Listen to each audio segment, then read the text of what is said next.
아침에 매일경제가 준비한 세 번째 키워드는 바로 국익을 해친다는 내용입니다. 지금까지 국회 내용을 많이 알아봤는데 지금부터는 싱하이밍 주한 중국 대사의 파견 논란으로 시작된 한중 외교 갈등에 대해서 살펴보도록 하겠습니다. 동아일보 기사를 살펴보죠.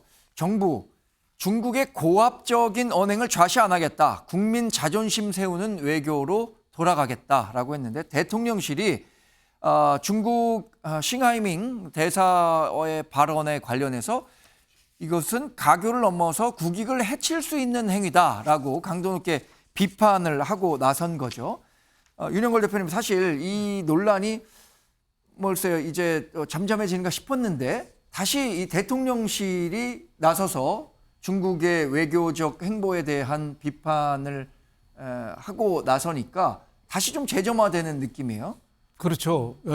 중국에서 외교부 대변인이 오히려 그 싱하이밍 대사를 오히려 두둔하고 한국을 좀 비난하는 태도를 보였잖아요. 그러니까 우리 국민 여론이 지금 너무 나빠진 거예요. 우리가 중국에 저렇게까지 납작 엎드려서 살 거 있느냐. 그러니까 과거에 그 구한 말 때 위안스카이 원세계라는 사람 있잖아요.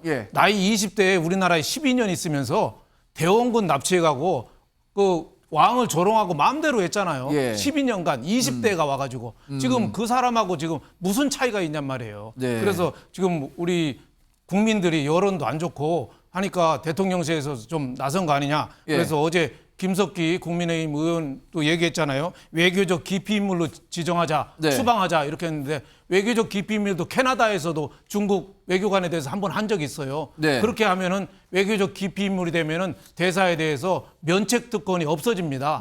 그래서 사실상 추방하는 효과가 발생하는 거죠. 근데 그렇게까지 우리가 원칙은 분명히 세우되 너무 좀 강하게 끝까지 가는 건 좀 옳지 않다. 저는 대사 추방이나 이런 것까지는 좀 지나치다고 보고 다만 이제 우리가 원칙은 좀 세워야 된다.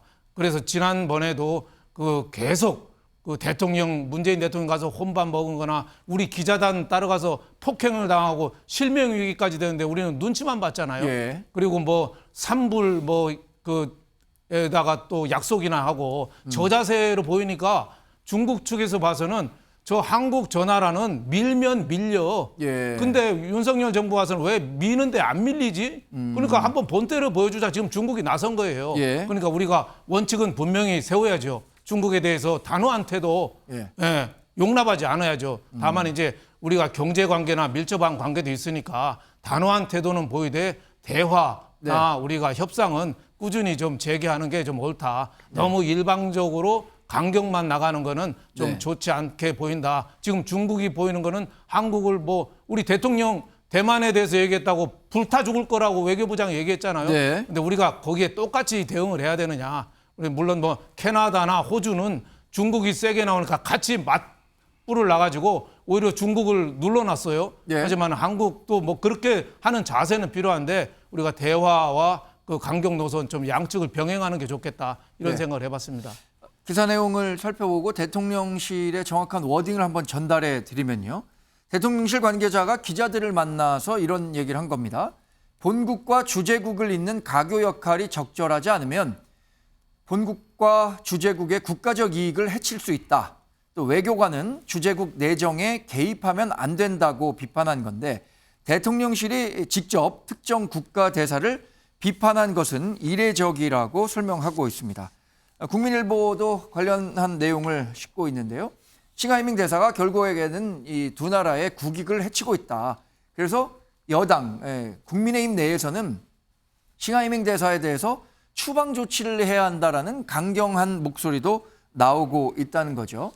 윤정호 의원님, 사실 윤석열 정부 출범 이후에 과거 문재인 정부와는 달리 한미일 공조 강화와 북중러와의 갈등 관계는 조금 더 이제 커지는 모습이고요. 그런 과정에서 한중 관계가 조금 삐걱대고 있는데 중국은 자기 잘못이 아니다. 그러니까 한국의 잘못이다라는 쪽으로 우리 쪽에 대한 이 비난을 하고 있는 거잖아요. 그러니까 이 부분에 대해서 우리 국민들 윤 의원 말씀하신 것처럼 상당히 좀 자존심 상해하고 기분 나빠할 수 있잖아요. 그렇습니다. 싱하이밍 대사의 얘기를 그대로 뜯어보면 정말 우리 자존심 상하는 거 맞잖아요. 예. 미국 쪽에 배팅하는 거 그래 한번 두고 보자. 그 얘기의 뒤에는 뭐였겠어요? 뭐 우리가 보복할 수도 있다. 뭐 이런. 그러니까 지금 중국은 흔히 말하는 전랑 외교라고 얘기하지 않습니까? 네. 뭐 정점이라고 얘기할 수 있을지 모르겠습니다만은 전임 외교부장 왕이 지금은 이제 국무위원으로 중국 외교의 공산당 내에서 어떻게 보면 총 지휘를 하는 역할을 하고 있고요. 네. 친강 외교부장 그리고 이제 우리 주재국의 싱하이밍 대사. 결국 싱하이밍 대사의 저 얘기는 본인 개인의 판단으로 내던진 얘기가 아니라 네. 철저하게 지금 말씀드린 외교부장 그리고 그 위에 있는 왕이 등등의 지시를 받고 던진 얘기다라는 해석이 어떻게 보면 관측이 가능하죠. 문제는 이제 저런 얘기에 판을 깔아준 게 야당 지도자, 야당 대표다. 이게 예. 이제 사실 국민들 중에 좀 어떻게 보면 눈살도 찌푸려지게 되는 거고 네. 좀 기분도 나쁘죠. 실태면 싱하이밍 대사가 저런 얘기를 하면 아무리 제1야당 대표지만 예. 그 무슨 얘기냐. 그 우리 국민에게 할 얘기가 아니다. 그 굉장히 자존심 상하는 얘기다라고 그 자리에서 이재명 대표가 한번 들이받았다면 시세말로 그랬으면 뭐 오히려 얼마나 많은 박수를 받았겠어요. 그러나 외교라는 건 한쪽에서는 뭐 저 싱하이밍 대사 추방해야 된다라고 예. 얘기를 하더라도 또 다른 쪽에서는 뭔가 여지를 열어둘 수밖에 없는 게 네. 현실이죠. 지금 미국하고 중국이 사사건건 경제부터 대만 문제 뭐 여러 가지에서 부딪히고 있습니다만 예. 느닷없이 미국이 지금 중국하고 대화하겠다고 나서잖아요. 토니 블링컨 국무장관이 어제도 다른 자리에서 얘기하면서 중국과 대화 입장을 또 꺼냈어요. 네. 그러니까 우리도 지금 앵커가 얘기한 것처럼 윤석열 정부 출범 이후에 한미일 북중러라는 명확한 이 대결 구도가 만들어지고 거기에 우리는 한미일의 확실한 입장을 동맹에 가까울 정도의 확실한 입장을 세우는 거 속이 시원해요.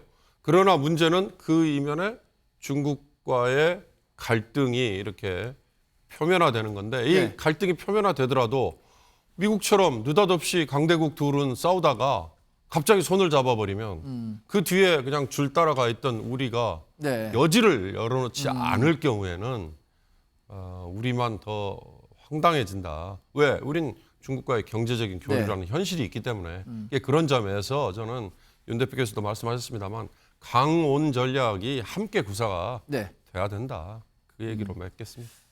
여당에서는 싱하이밍 그 중국 대사에 대한 비판 목소리가 계속 커지고 있죠. 김석기 의원 어떤 얘기를 했는지 대정부 질문에서 나온 내용 보시고 이야기 이어가겠습니다. 민주당은 중국이라면 쩔쩔매는 그런 DNA가 분명히 있습니다. 총리님, 문재인 정권 당시에 시진핑 주석이 방한한 적이 있습니까? 없는 것으로 알고 있습니다. 싱하이밍 대사는 상습적으로 우리 대한민국을 무시하는 그런 오만한 태도를 보여온 사람입니다. 본 의원은 이번에 PNG를 지정해서 싱하이밍 대상을 추방해야 된다고 생각합니다. 총리는 어떻게 생각하세요? 네, 하여튼 무엇보다도 그 주중 대사의 행동은 매우 부적절했다 이렇게 생각을 합니다. 네. 여당에서는 싱하이밍 대사에 대해서 계속해서 비판 강도를 높이고 있죠. 당시에 이제 이재명 당대표를 만난 자리에서 나온 내용이었기 때문에 이게 적절했느냐에 대한 뭐 의문의 여지도 있고요. 신정현 의원님 어떤 평가를 하시겠습니까? 이 문제는 맥락을 봐야 합니다. 사실은 중국 대사의 어떤 강도 높은 발언들은요, 이번이 처음은 아니에요. 2016년에 사드 문제가 불거졌을 때 네. 그때 당시 추거홍 주한 중국 대사도 그때 김종인 민주당 대표를 만난 자리에서 같은 비판을 그 당시에 합니다. 이러한 식의 방식은 한국에 좋을 것이 없다. 이런 이야기를 앞에서 대놓고 하죠. 2008년도에 이명박 대통령이 미국에 방미를 했었을 때에도요. 그때 한미동맹 강화를 발표하자마자 곧바로 중국에서는 이런 식의 동맹은 냉전 시대 유물이다라면서 비판을 합니다. 네. 사실은 이러한 비판엔 맥락이 있어요. 한미일 외교가 지나치게 한쪽으로 쏠려서 중국이 고립되어져가는 어떤 역학관계가 있을 때에는 거기에 대한 경고를 항상 해왔었습니다. 네. 이러한 맥락을 알고 대처를 하지 않으면 싱하이밍 대사를 추방하자 이런 강경한 목소리가 나올 수밖에 없는 거예요. 문재인 정부에서는 어쨌든 미국과 중국 사이에서 극도로 균형 외교를 맞추려고 노력했습니다. 왜냐하면 사드 문제 같은 경우도 미국과 중국이 해결해야지 우리가 중국과 싸워서 득볼 게 아무것도 없었거든요. 근데 지금은 우리나라가 중국과 싸우려고 하는 이런 외교 전략을 쓰고 있습니다. 이렇게 되면은요, 결국은 우리나라에 가장 많은 기업이 들어가 있고 가장 많은 일자리가 나오고 있고 국내 수입의 상당 부분을 차지하고 있는 중국과의 경제 관계가 흐트러지고 우리나라의 경제가 무너질 수 있는 위기까지 빠질 수 있습니다. 외교는 그렇기 때문에 더욱더 신중해야 되고 균형을 맞춰야 되는데 지금의 윤석열 정부는 지나치게 미국 또 일본 일변도로 이 동맹이 이루어지다 보니까 완전한 균형이 무너져버린 그런 동맹입니다. 그래서 중국 입장에서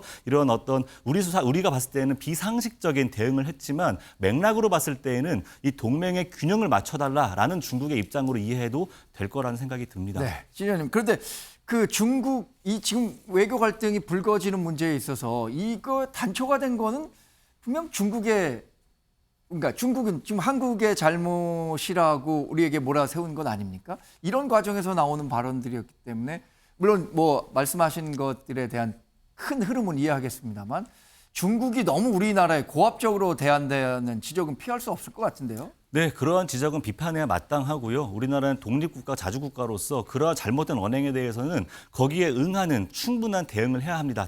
다만 우리가 윤석열 정부로 들어서자마자 네. 중국은 바뀐 게 없죠. 사실은 윤석열 정부의 대외 관계에 대한 어떤 전략이 바뀐 것이죠. 역학 구도가 바뀐 것입니다. 네. 균형 외교에서 친미 외교로 바뀐 것은 사실이죠. 이것에 대한 어떤 중국과 한국과의 관계가 어느 정도 균형을 맞춰야 한다라는 어떤 목소리는 또 중국만이 아니라 우리 내부에서도 나오는 목소리지 않습니까? 네. 그래서 또 외교 안에서 나와지는 많은 수식어들이 수식어 그대로 받아들이면은 안 된다. 사실은 그 내용 속에 이면 속에 있는 맥락을 보지 않으면 안 된다. 이것이 외교가의 일반적인 시각이라 이렇게 말씀드리고 싶습니다. 알겠습니다. 싱하이밍 주한 중국 대사가 이렇게 논란의 중심에 있는 가운데 몇몇 언론에서는 이런 보도를 했습니다. 싱하이밍 대사가 국내 기업으로부터 부적절한 접대를 받았다.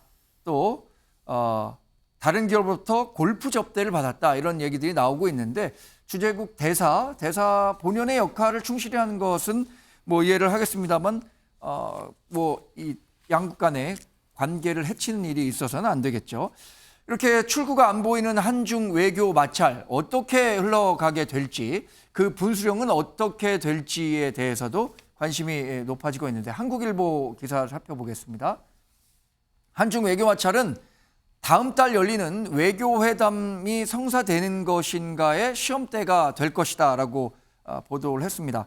그러니까 윤 의원님, 사실 한중 관계 뭐 우리 신정은 위원님 얘기했지만 뗄래야 뗄 수 없는 관계고 우리가 지정학적으로도 굉장히 가까운 관계고 경제적으로도 협력 관계가 아주 고도화돼 있는데 어떤 식으로 출구 전략을 마련해야 된다고 보세요?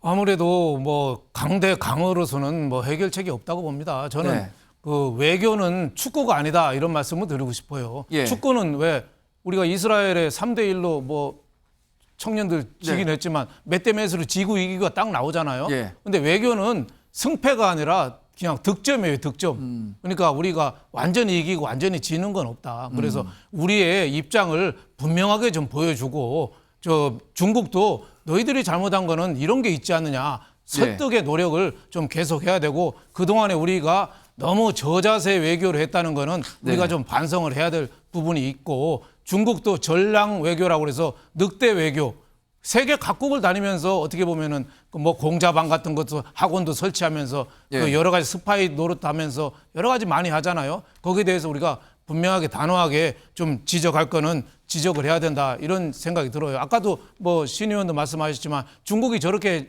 늑대 외교로 나오는 거는 한미일 동맹, 서방 각국의 동맹이 지금 중국하고 대결하고 있는데 네. 미국의 동맹 중에서 가장 약한 고리를 한국으로 보고 있는 거죠. 경제하고는 중국하고 밀접하니까. 네. 그러니까 약한 고리를 뜯어내겠다. 한국을 뜯어내겠다. 뭐 이런 전략인데 우리가 거기에 좀 휩쓸리지 말고 좀 의연하게 또 중국에 대해서는 절대 콤플렉스를 가질 필요가 없습니다. 예. 중국은 저 독재국가입니다.